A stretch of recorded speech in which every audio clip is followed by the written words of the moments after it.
लक्ष्मी माता की कथा। एक समय की बात है। एक ब्राह्मण बहुत गरीब था। उसकी 6 बेटियां थीं। वह प्रतिदिन पीपल के पेड़ की पूजा करता, शाम को उसके नीचे दीपक जलाता। सच्चे मन से वह माता से प्रार्थना करता कि उसकी गरीबी दूर हो जाए, उसके घर में सुख समृद्धि आ जाए।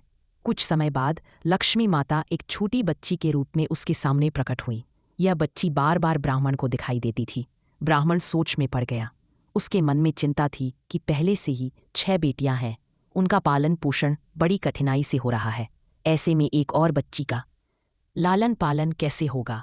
जब उसने यह बात अपनी पत्नी को बताई तो पत्नी ने कहा कि यदि बच्ची बार बार दिखाई दे रही है तो उसे घर ले आना चाहिए। अगले दिन ब्राह्मण उस बच्ची को घर ले आया।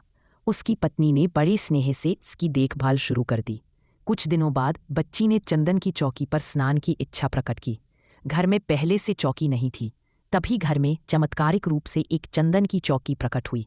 उस पर बैठाकर बच्ची को स्नान कराया गया। इसके बाद बच्ची ने सिर धोने के लिए एक बड़ी परात मांगी। घर में पहले से परात नहीं थी, लेकिन भीतर जाकर देखने पर वहां एक सुंदर परात रखी मिली।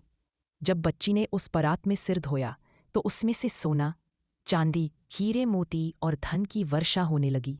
ब्राह्मण और उसकी पत्नी ने शीघ्र ही सब धन बर्तनों में भर लिया। अब उनका घर सुख समृद्धि से भर चुका था।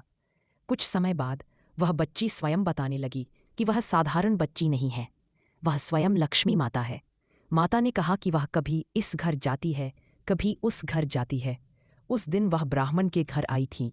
जैसे वह वहां आई वैसे ही सबके घर जाती है। यह कहकर लक्ष्मी माता अदृश्य हो गई। उस दिन से ब्राह्मण का घर धन धान्य और समृद्धि से भर गया। उसकी बेटियों की शादियां बड़े धूमधाम से संपन्न हुई। लक्ष्मी माता की जय।